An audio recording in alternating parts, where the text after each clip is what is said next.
Maak julle Bybels so by 1 Petrus hoofstuk 2, ons kyk vanoggend na vers 18 tot 20.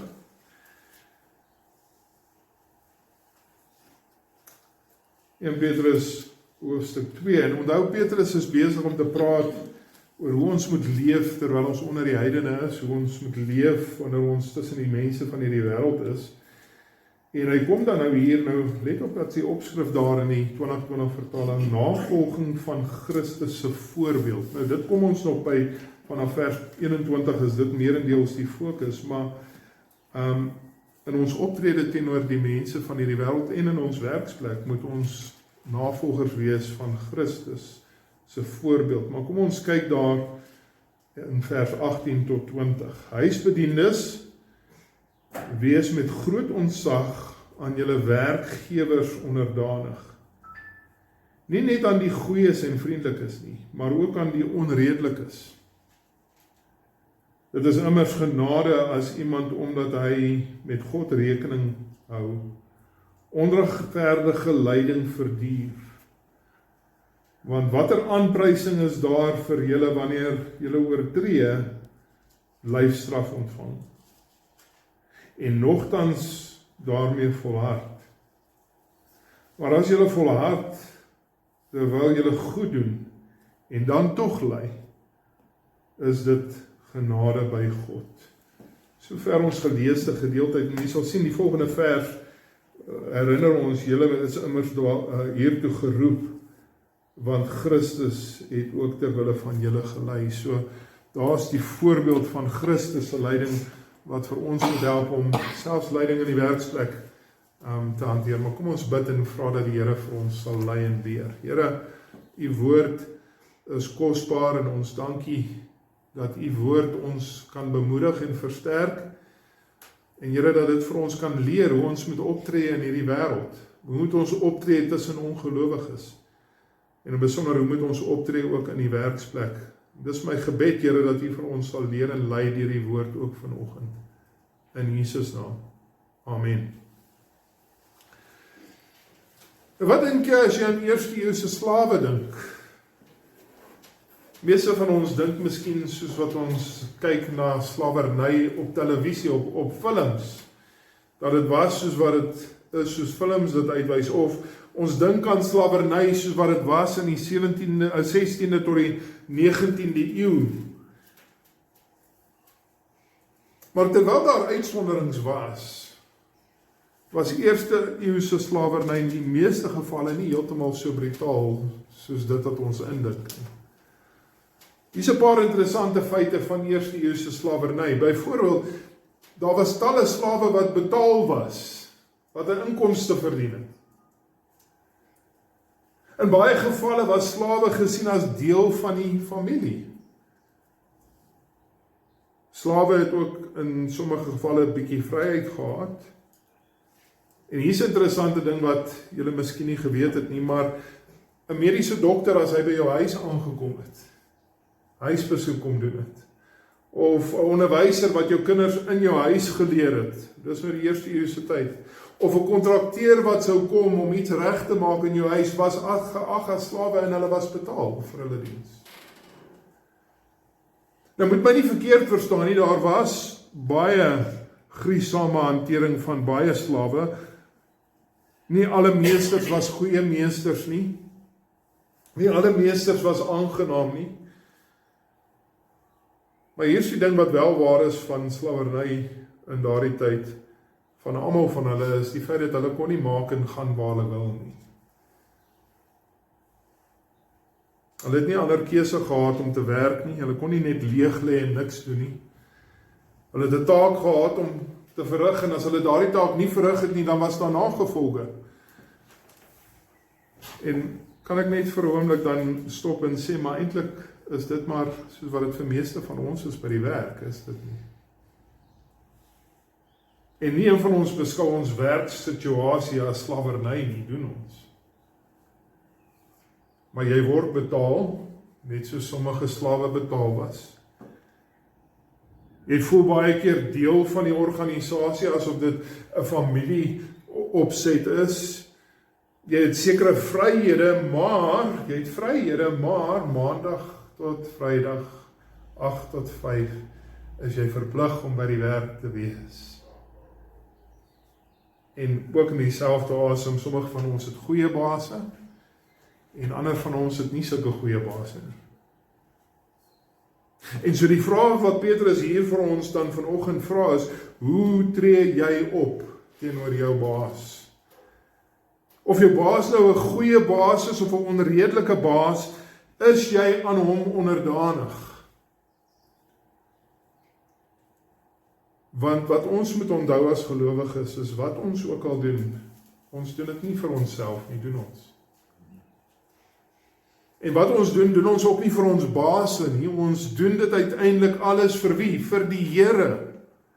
Soos ons laasweek gesien het, alles wat ons doen moet wees tot eer van die Here.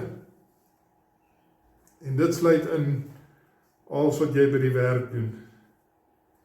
Hoe jy daar optree, moet die Here eer. En Petrus praat dan vanoggend oor onderdanigheid aan werkgewers tot eer van God, en hy wil hê die gelowige moet 'n groot ontzag, met groot ontzag sy werkgewer dien, asof hy die werk vir die Here doen.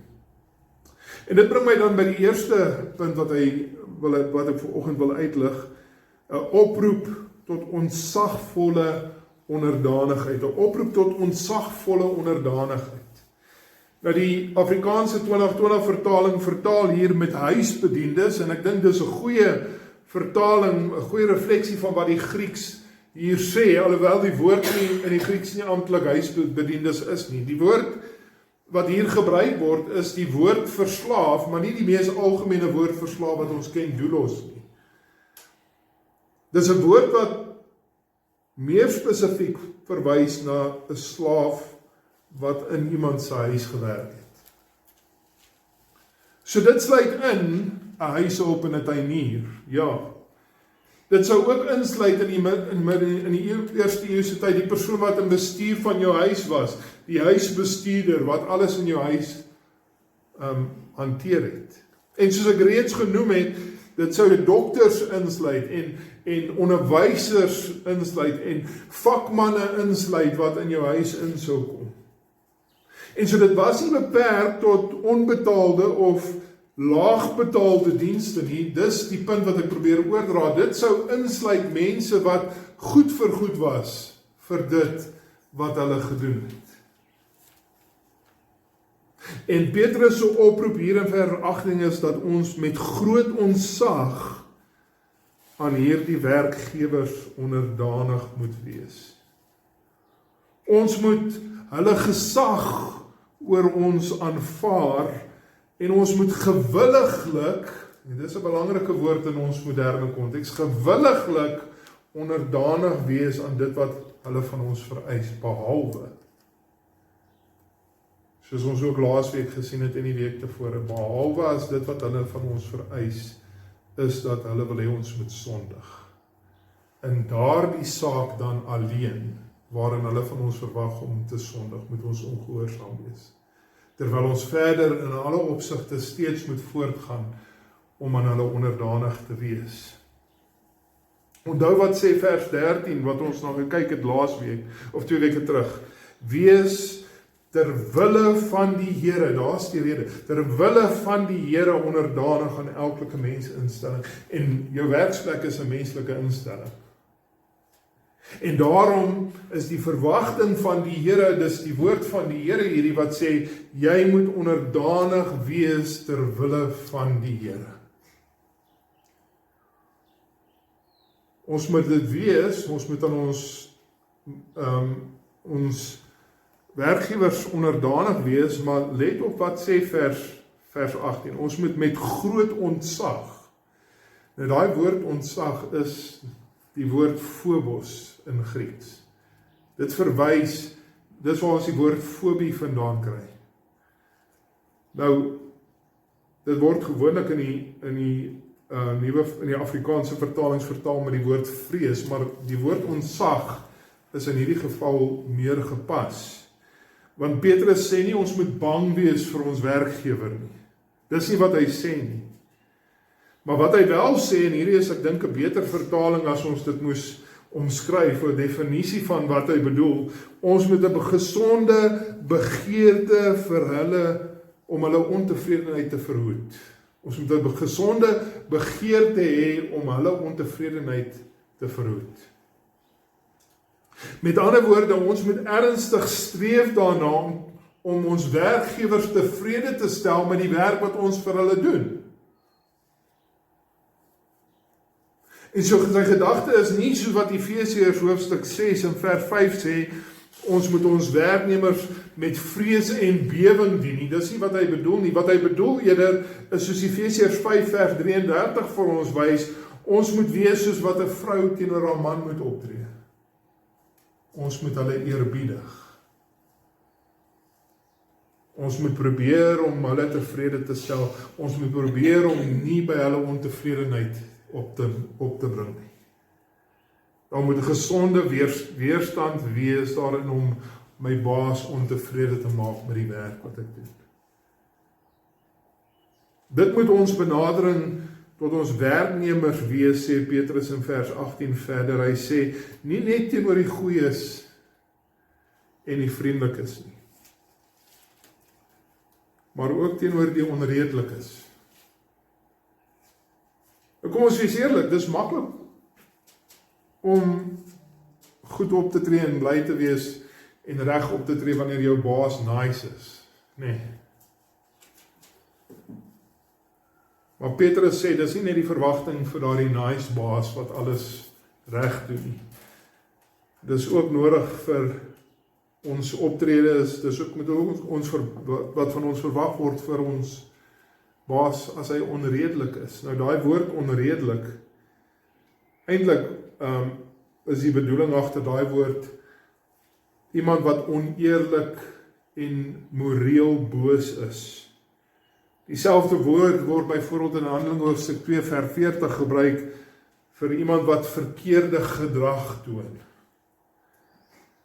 Dit wys in Efesiërs hoofstuk 2 vers 15 na iemand wat ontaard en krom is. Met ander woorde, dis iemand wat teenoor jou persoonlik of in die algemeen krom en ontaard en verkeerde gedrag toon. Dit kan of spesifiek net op jou gemik wees of oor die algemeen hoe hulle is.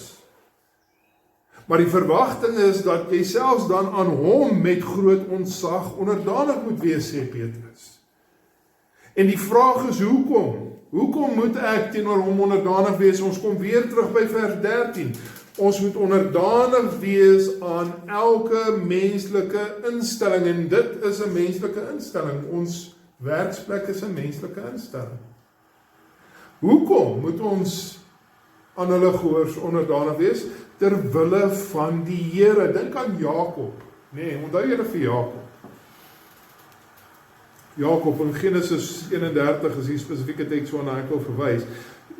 Genesis 31 vers 5 tot 9. Jakob is lief vir Rachel en hy werk vir Rachel. Onthou? En Laban sy skoonpa. In die jare wat hy werk, het hy 10 keer het hy sy vergoeding verander. Maar hier is die ding, ter wille van die eer van die Here. Omdat Jakob geweet het dit behaag die Here, het Jakob aangehou werk al was sy pa onredelik en onregverdig. Dit gaan oor die eer van die Here. Dink aan Paulus. En Paulus sê in 2 Korintiërs hoofstuk 6 en vers 5, hy sê, ek het slaag, gevangenskappe, oproere, arbeid, slapelose nagte, hongerly deurgegaan ter wille van die eer van die Here. Dink aan ons Here Jesus Christus self in Markus hoofstuk 14 en vers 65. Ons Here Jesus was gespoeg in die gesig. Hy was geslaan met vuiste en stokke ter wille van die eer van die Here. En so dit gaan hier, broer en suster, oor die eer van die Here. Dit gaan nie oor my gemak nie. Dit gaan nie oor waarvan ek hou of nie hou nie. Dit gaan nie oor wat is ek bereid om te doen of nie bereid is om te doen nie. Dit gaan oor wat eer God.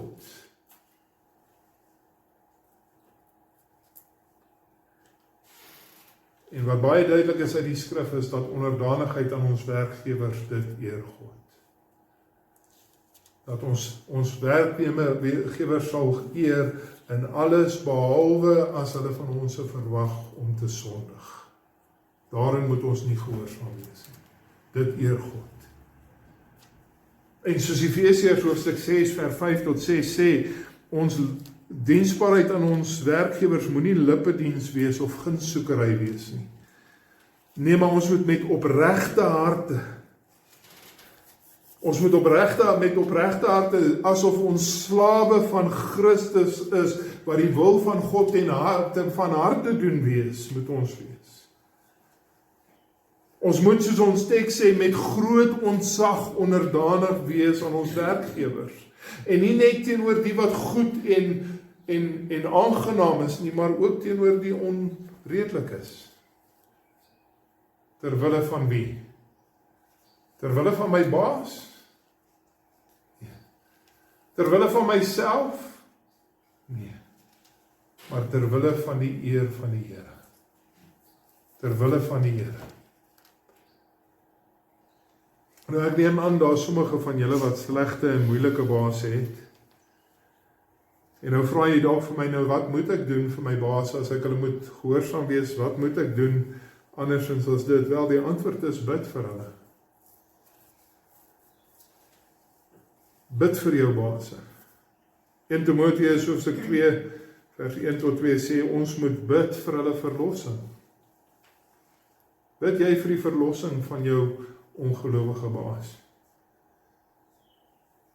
Kolossense hoofstuk 4 en vers 1, dis 'n algemene aanmoediging, maar dat 'n aanmoediging wat sê dat ons moet bid vir regverdigheid en billikheid. Spreuke hoofstuk 11 vers 3 sê dat ons moet ook bid in die algemeen, maar spesifiek kan dit ook aan toepassing wees vir ons werkplekke, dat daar integriteit sal wees. Dis waarvoor ons moet bid, dis wat ons moet doen, eerder as om ongehoorsaam te wees aan onregverdige baase, is die opdrag van gelowiges, die opdrag van die skrif is, bid vir hulle. Terwyl jy werk asof jy vir die Here werk. Tensy hulle van jou verwag om te sondig, want dan moet jy in dit ongehoorsaam wees, maar in alle ander opsigte wees aan jou werkgewer onderdanig. Hoekom?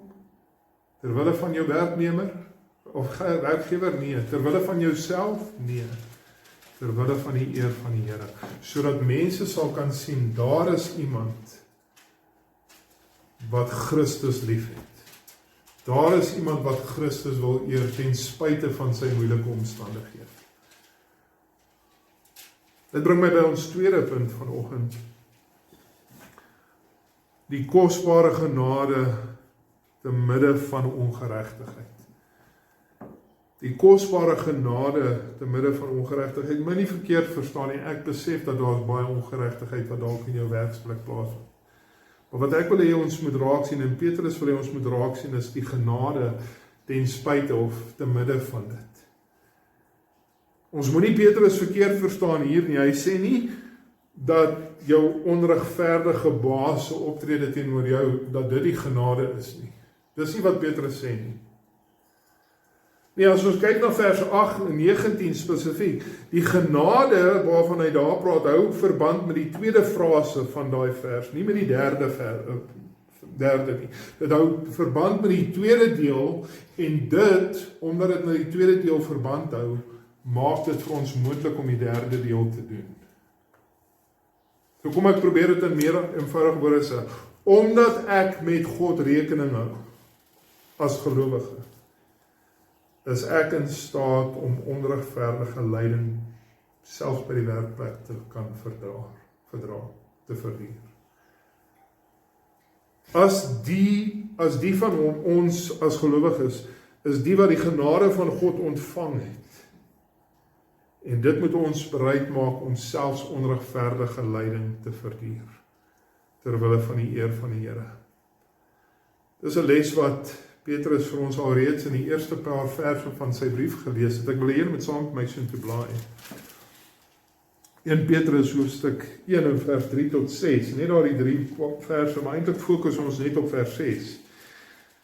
Let op hoe begin vers 6, jubel hieroor. Waaroor moet ons jubel? Wel, dit wat hy in vers 3 tot en met vers 5 vir ons gesê het, ons moet jubel oor God se groot ontferming oor ons.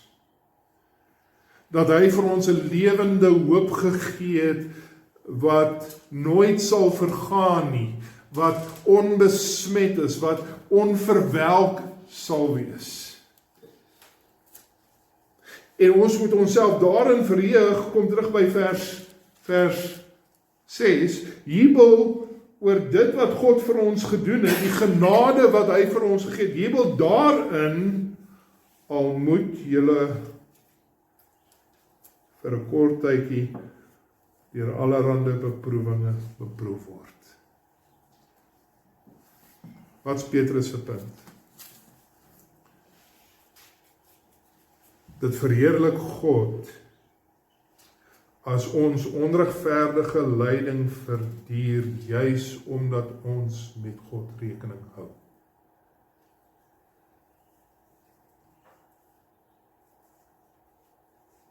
Wat ek en jy doen, broer en suster, waar ons ook al mag wees.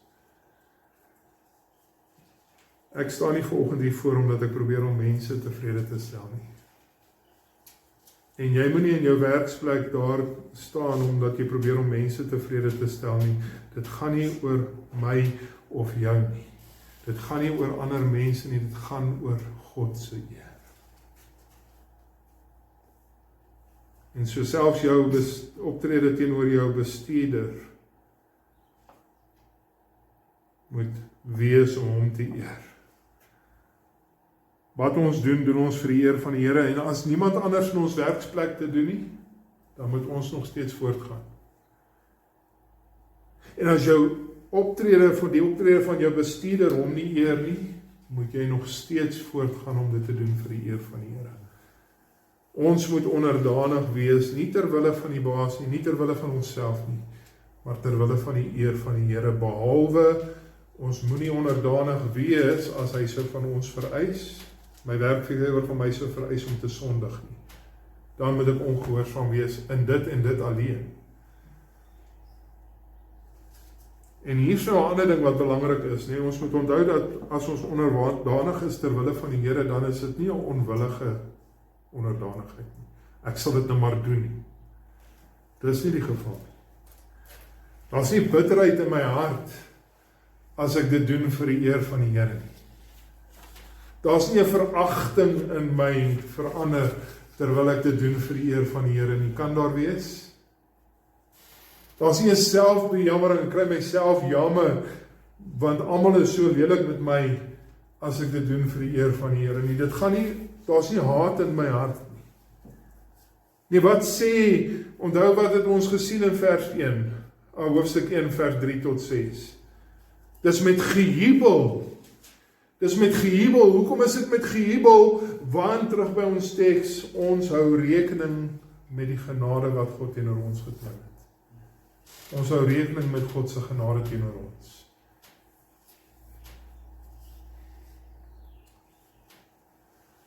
Hoe moet ons optree in ons werksplek? Hoe moet ons hierdie genade wys teenoor hulle wat selfs nie teenoor ons genade bewys nie? Hoe moet ons gehoorsaam wees selfs aan hulle wat lelik is met ons? Onthou wat sê Jesus in Lukas hoofstuk 6, vers 32 tot 35. As julle diegene liefhet wat julle liefhet, hoe kan julle enige dank verwag? As jy net goed is vir hulle wat goed is teenoor jou. Want die sondaars het diegene lief wat hulle liefhet. En as julle net goeie dinge doen vir die mense wat goeie dinge aan julle doen, hoe kan julle enige dank verwag? Want die sondaars doen dieselfde. En as julle geld uitleen aan mense van wie julle hoop om dit weer terug te kry, hoe kan julle enige dank verwag? Die sondaars leen ook aan sondaars, solank hulle maar net dieselfde bedrag kan terugkry. Nee, wat sê die Here Jesus vir ons? Nee, vers 5 van Lukas hoofstuk 35, sorry. Julle is kinders van die Allerhoogste. En as kinders van die Allerhoogste, as hy aan die ondankbares en die slegtes genade bewys het. Wie praat hy van as hy sê die ondankbares en die slegtes? Wie is daar die ondankbares en daar die slegtes? Dis ek en jy. Want is aan ons wat hy genade bewys het, is dit nie. As God die Allerhoogste aan ondankbares en slegtes genade bewys het, dan is die vraag dat ons terwille van hom sal verdra as ons sleg hanteer word. Wanneer iemand onregverdig teenoor ons is. Terwille van hom en sy genade aan ons. Ons kom by vers 20 in ons teks. En Petrus sê, daar is geen aanprysing, daar is nie 'n aanprysing as jy oortree het en jy word gestraf nie.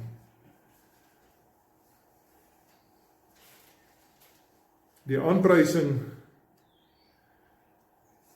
kom wanneer jy volhard om goed te doen terwyl jy nog steeds daarvoor ly.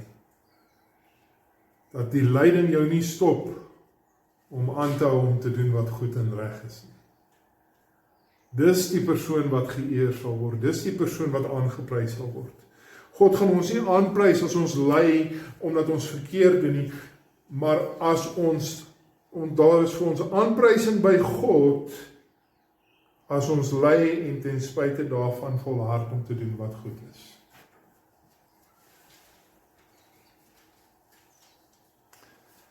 En om te ly terwyl ons aanhou om te doen wat goed is iets wat ons Here Jesus Christus goed verstaan, is dit nie. Dis iets wat Paulus goed verstaan het, om te ly terwyl hy goed doen.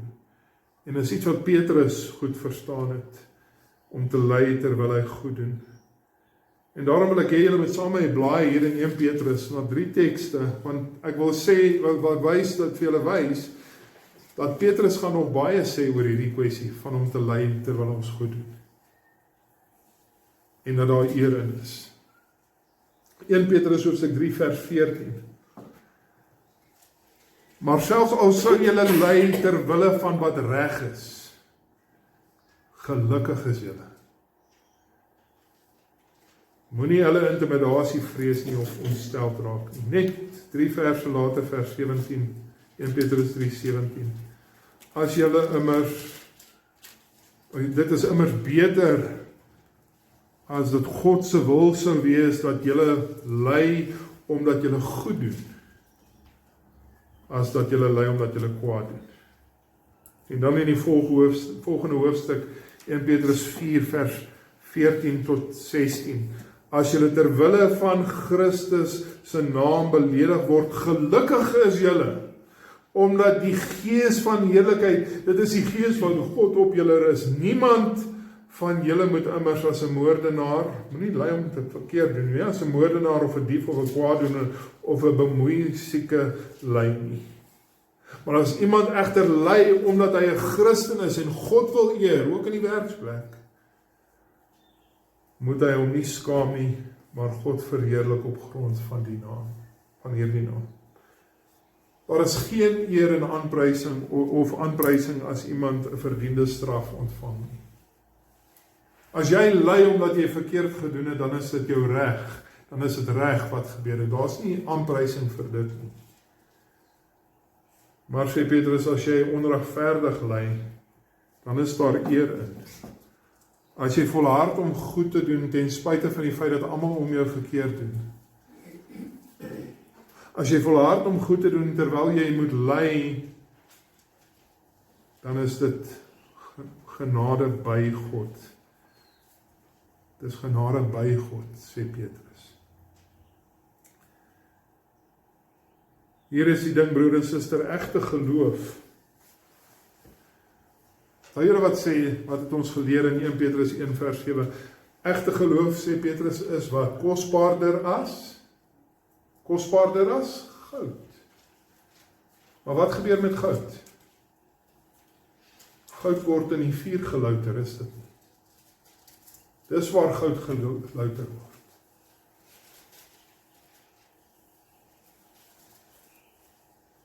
En luister wat sê 1 Petrus 3 vers 4, nee, hy praat hier van, die konteks daar is, hy praat van die man en die vrou, en hy sê die vrou moet onderdanig wees. Onthou, ons is besig om te praat oor menslike instellings. Daar's die eerste menslike instelling is die regering, waarna ons laasweek gekyk het. Die ander menslike instelling is ons werksplek. Die ander menslike instelling waarna hy gaan kyk is die huwelik. Vrouens, wees aan julle mans onderdanig, want onderdanigheid aan julle mans is kosbaar in die oë van God. Ons gehoorsaamheid, onderdanigheid in ons werksplek is kosbaar aan God. Maar dit wat kosbaar is, word baie keer deur die vuur gelouter.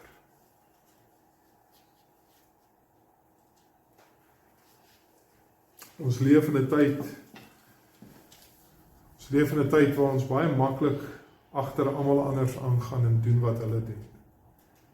En optree soos wat ander om ons optree. Niemand van ons hou van gesag nie.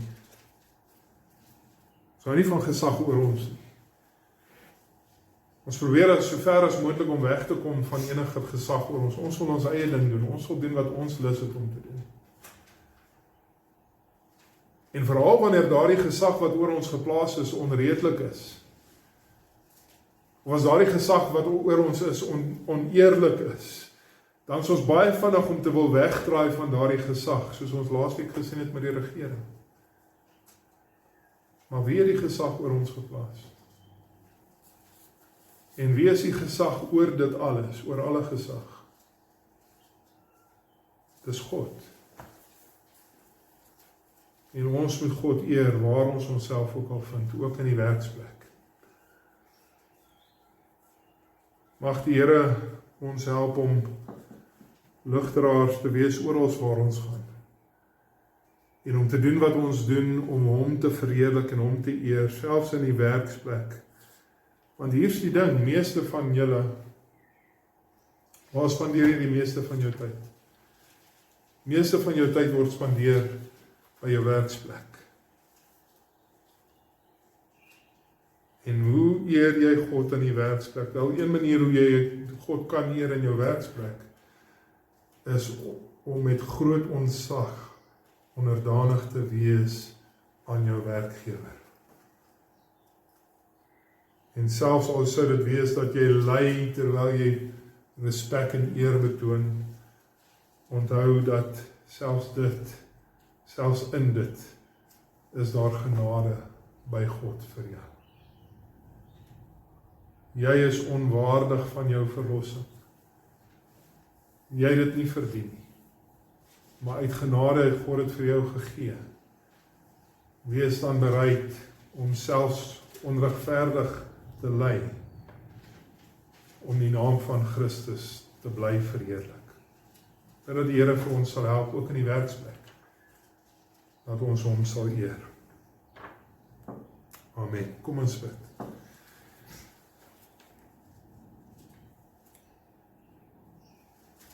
Ons bid, Here, dat U genadig sal wees en ons sal help. Dat ons nie sal doen wat ons doen ter wille van mense of die eer van mense soek of mense probeer tevrede stel nie. Ek bid, Here, dat U ons sal help om te doen wat ons doen omdat ons U wil eer. Omdat ons U belangrik ag. Ek bid dat U vir ons sal help om te leef nie vir die aansien by mense nie. Ek bid dat U ons sal help om nie te leef, om net dit na te jaag wat vir ons lekker is en gemaklik is en wat ons geniet nie. Help ons om te onthou wat Christus vir ons gedoen het. Hy het nie die gemak gekies nie, hy het nie die lekker gekies nie. Hy het gekies om die Here te eer, sodat ons daardeur 'n hoop kan hê. En help ons dan, soos ons volgende week sal sien as die Here wil, dat ons sy voorbeeld sal volg. En selfs wanneer ons dan in die werksplek is en daar onredelikheid mag wees, help ons om U te eer te midde van dit alles. Maar dat ons sal vasstaan, Here, daarin om U nie te oneer in wat ons in die werksplek doen nie, en daarom altyd wanneer ons in die sonde, wanneer daar by ons versoek is om te sondig, dat ons dit sal weerstaan. Bid, Here, dat U vir ons sal help. Want het is maklik om hierdie dinge nou te sê hier waar ek staan, Here. Dis 'n ander ding om daardie dinge te gaan uitleef môre as ons by die werk kom. Bid, Here, dat U ons sal help. Ons bid dit in Jesus naam. Amen.